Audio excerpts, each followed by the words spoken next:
बातमीपत्राचे प्रायोजक आहे Sai Siddhi Poddar learning school. Quality education wherever we go. Admission सुरू. आज संपर्क करा साई सिद्धी पोद्दार लर्निंग स्कूल, पारेगाव, तालुका येवला. नमस्कार, आपण पाहत आहात SK9 येवला न्यूज. बसमध्ये महिलेची सोन्याची पोत ओरबडली. येवला शहरात भर दिवसात चोरीच्या घटनांमध्ये वाढ. येवला बस स्थानकावर पुन्हा एकदा चोरीची घटना घडल्याने प्रवाशांमध्ये भीतीचे वातावरण निर्माण झाले आहे. गावी जाण्यासाठी बसमध्ये बसत असलेल्या एका महिलेची सोन्याची पोत अज्ञात चोरट्यांनी लंपास केली. ही घटना गर्दीच्या वेळी घडल्याने स्थानकावरील सुरक्षा व्यवस्थेवर प्रश्नचिन्ह उपस्थित झाले आहे. दिवसेंदिवस येवला शहरात चोरीच्या घटनांमध्ये वाढ होत असून भर दिवसात देखील चोरटे चोरी करत असल्याचे येवला शहरात घटना घडत आहे. SK9 येवला न्यूजसाठी ब्युरो रिपोर्ट येवला.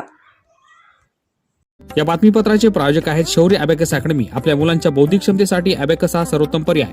मुलांच्या मनातील गणिताची भीती नष्ट करून एकाग्रता वाढवणे, कॅल्क्युलेटरपेक्षा जलद गतीने आकडेमोड, मुलांची आकलन क्षमता वाढवून मुलांना स्पर्धा परीक्षेसाठी तयार करणे ही आमच्या शौर्य अबॅकस अकॅडमीची वैशिष्ट्य. राज्यस्तरीय व राष्ट्रीय स्तरावरील अबॅकसच्या स्पर्धांसाठी सहभागी होण्याची सुवर्ण संधी. नवीन बॅच सुरू. यासह प्रथम आलेल्या 50 विद्यार्थ्यांना फी मध्ये 10% सवलत. स्क्रीनवरील नंबरवर आता संपर्क करा. आजच भेट द्या. शौर्य abacus academy, Paregaon road, Yeola.